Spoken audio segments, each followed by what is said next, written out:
Hello? Speaking. Yeah, I'm here now. No, I'm afraid I haven't been able to speak to him directly. Still on holiday, at least from our last correspondence. I'm about to head in now, so... Yeah, I understand. Alright, update you soon. Dr. Charles Talbot, recording for Clear Minds, Inc., Outpatient Therapy Division, Internal Records. Date, July 5th, 2022. Dr. Olin's office is huge. That looks as if 2, maybe 3 rooms were torn down to accommodate it. The ceiling is pretty high as well. Around 2 stories total, I'd say. What's more impressive are the bookshelves. They line the walls and wrap around the room. What you'd expect a bare wall to be, it's just shelving. How does he get to the books at the top, I wonder? I don't see a ladder anywhere. A storage closet, perhaps? Maybe they're just for show. Not aesthetic, in the very least. Strangely, he has more than one desk. 3 total. We have the one on the far wall. That one looks to be the original. It's older, a deep-stained oak. More sturdy looking than the others as well. The other 2 are not as impressive. Cheap looking, painted particle board and plastic. They are placed without care. Each are about halfway past the threshold, crooked. Then again, everything seems to be in a state of chaos here. Loose papers and notepads lay scattered, as if thrown about with complete abandon. Aside from the large stained rug, there is a single couch tucked away in the far corner, with a chair sitting opposite of it. If not for the well-trodden narrow path that starts at the door and ends at the couch, I'd have assumed the office might have been broken into. How did he get, much less retain, patience with this mess? I may be new to the whole people aspect of this job, but based off this, I would not trust this man with my mental health. Then again, if he wasn't charging them or their insurances... Anyway, if I am to get this place reopened, I should get started on his files. Right, where would they be? So, Dr. Olin has no system. At least none I could understand anyway. The loose paper seems to be a mixture of benign information, book quotes and articles and such, whereas the rest of it are personal records. A few of them had what seemed to be a patient's social number. I did find a laptop, but it's password protected. I'll have to reach out to Olin about that, among other things. For now, I'll try a box I found under desk number 3.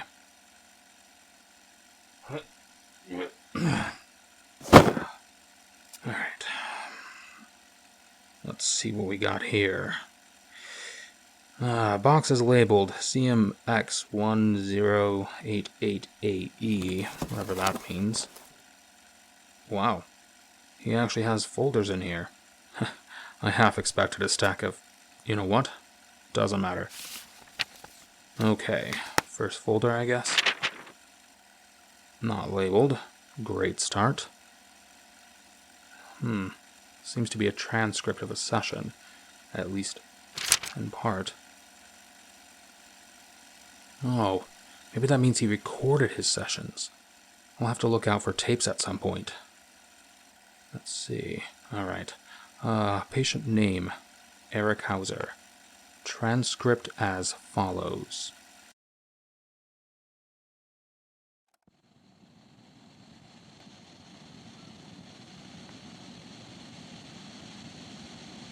So, just start anywhere?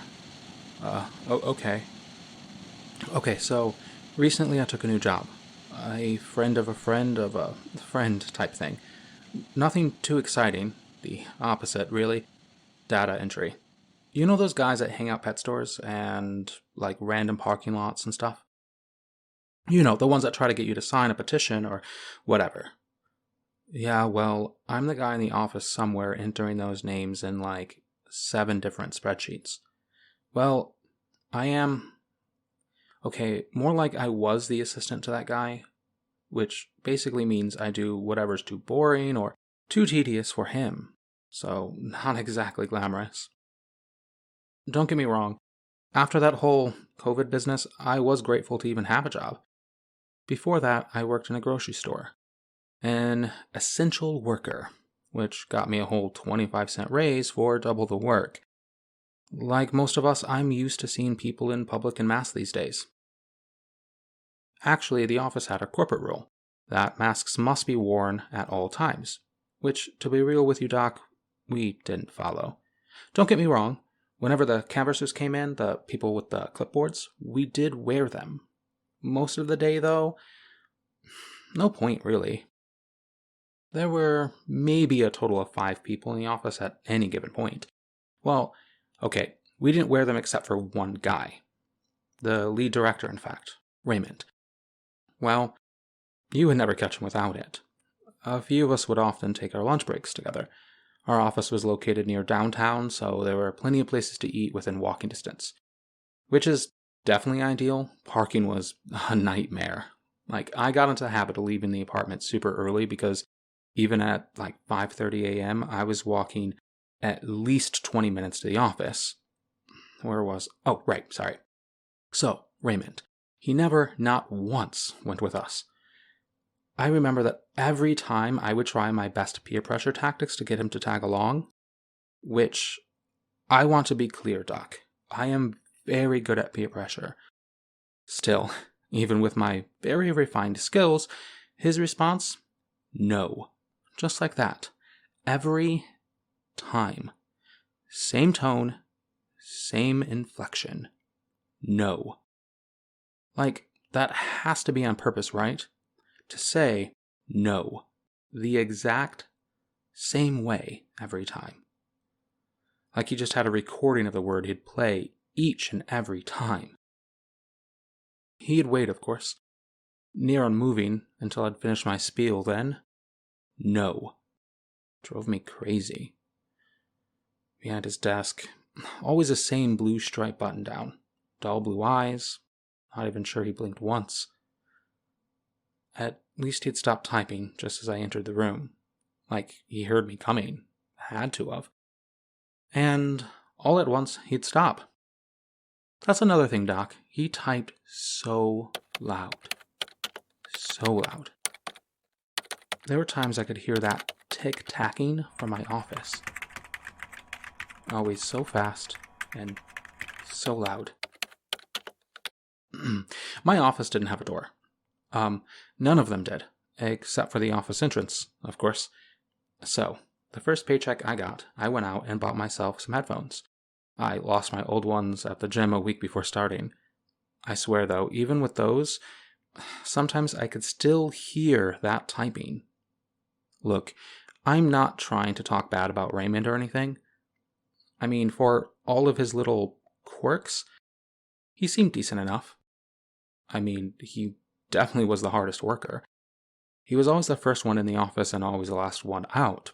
But, well...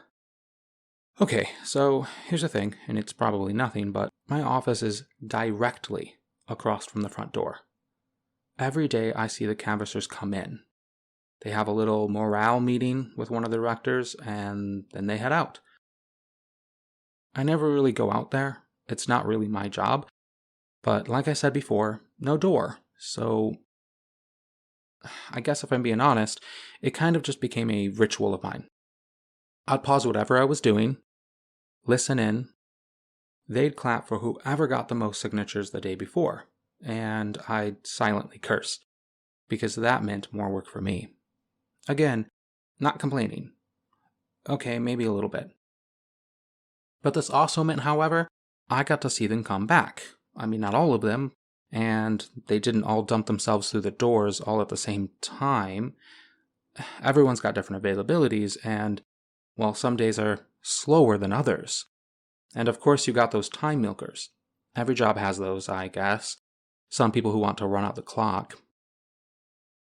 I would bet 20, right here and now, that they were all waiting in their car, stuck in traffic, just to get a little extra money on their check. I suppose that's why Raymond was always last out. He couldn't leave until the last canvasser checked in with him. See, they are supposed to be back by 8 p.m., but if they're, again, stuck in traffic, it surely couldn't be their fault. So, Raymond was stuck.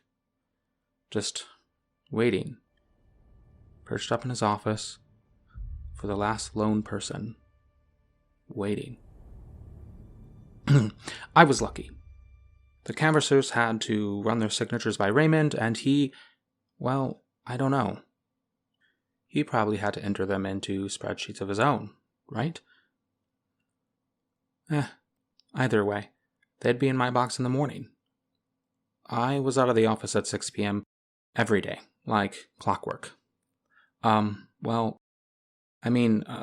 from once. It was near the end of the campaign, and deadlines were fast approaching. I really didn't want to get behind, so I stayed late. Technically, I was off the clock. I know, bad practice. But Eric, you should get paid for your time. Blah, blah. But I did it, so it's done. This day, though, I got to see every canvasser return. Not just the few who had to be done by 6 because of school or whatever.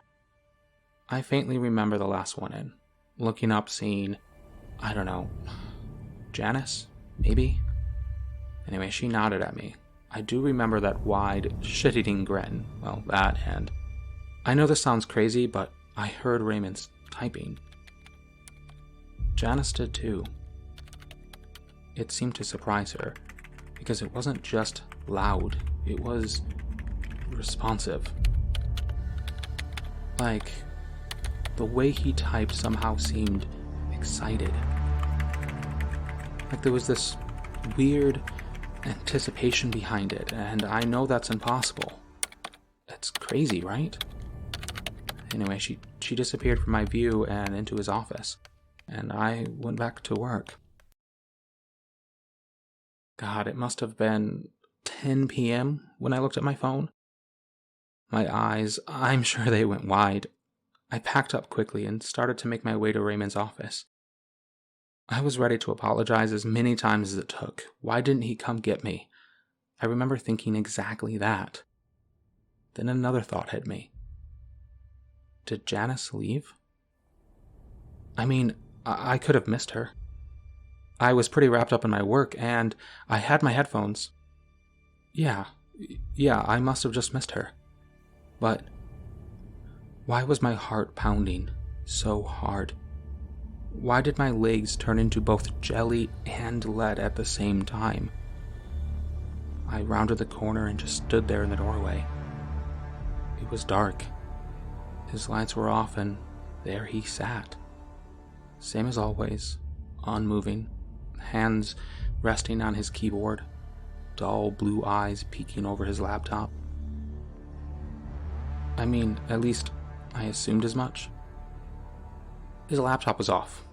There wasn't that computer white light coming from it. I knocked on the door frame. Maybe he just fell asleep. Raymond? I remember calling out. It's Eric. He didn't respond. He just started typing. Slowly at first. Slowest I ever heard him type, to be honest, but no, that couldn't be right. His computer was off, remember? I mentioned that. His computer was off, Doc. So why was he typing? I slowly scanned the room, and I saw nothing but shadow and vague shapes of office supplies, until my eyes drifted upward. Subtle. Ever so subtle. Something moved. Just a little, and deep in the shadow, but something moved. I froze for a long moment. And then I ran. I'm not proud to admit it. I ran out of that office, down the road, and I didn't stop until I reached my car. It took me another 30 minutes for my hands to stop shaking, and I remember trying to cheer myself up. Maybe I'll get paid for sitting in my car, I thought. I really thought about just not going back. I really did. The more I sat with it, the more I became convinced that I had to be imagining it. I mean, I worked like 15 hours, been up longer.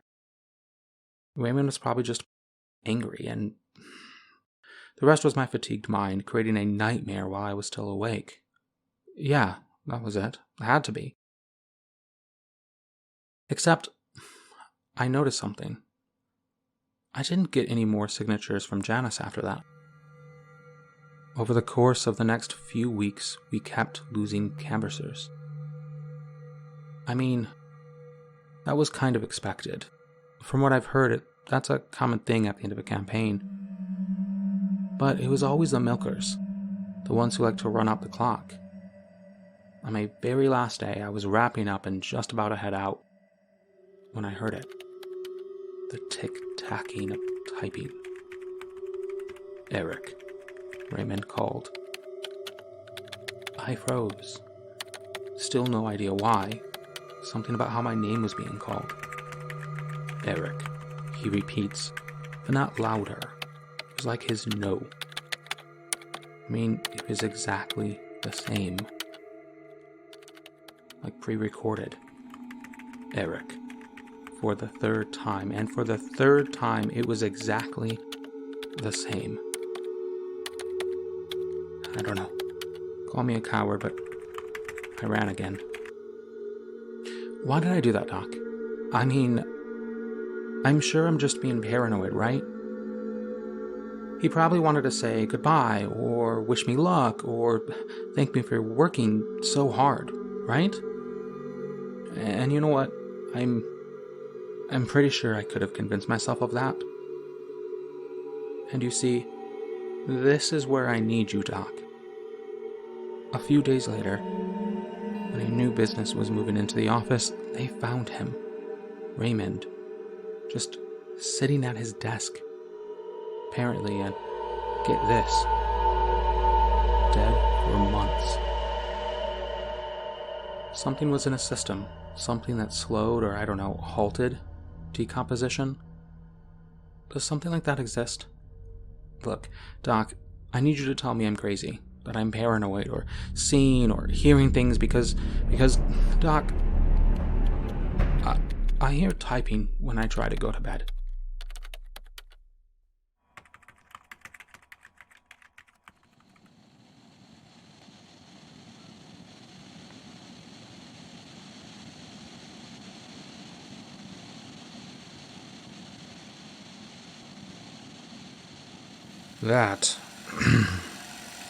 That is where the transcript ends. I'm not seeing any other notes from Dr. Olin on this patient quote-unquote file, although he did attach some research. Newspaper clippings. Is this a police report? It would seem Eric Hauser wasn't completely delusional. According to this, one Raymond Richards did indeed die in his office with some unknown chemical in his system. Case didn't seem to get solved. Shame. Mr. Hauser definitely shows early signs of, paranoid delusions, maybe. Either way, not too shocking, sadly. COVID was rough on a lot of people. That, and add the stress of a new job, his boss's death could have been a catalyst of sorts. Which leads me to wait, what? What time is it? Oh, it's already dark out, but it was just... No, I must have spent longer searching his office than I thought. Looks like Mr. Hauser won't be alone in pulling long days, and possibly nights. I'm gonna have to reach out to clear minds. This is more work than I was led to believe. Perhaps they can send me an assistant, or in the very least, allow me to hire one. For now, I think I'll call it a night.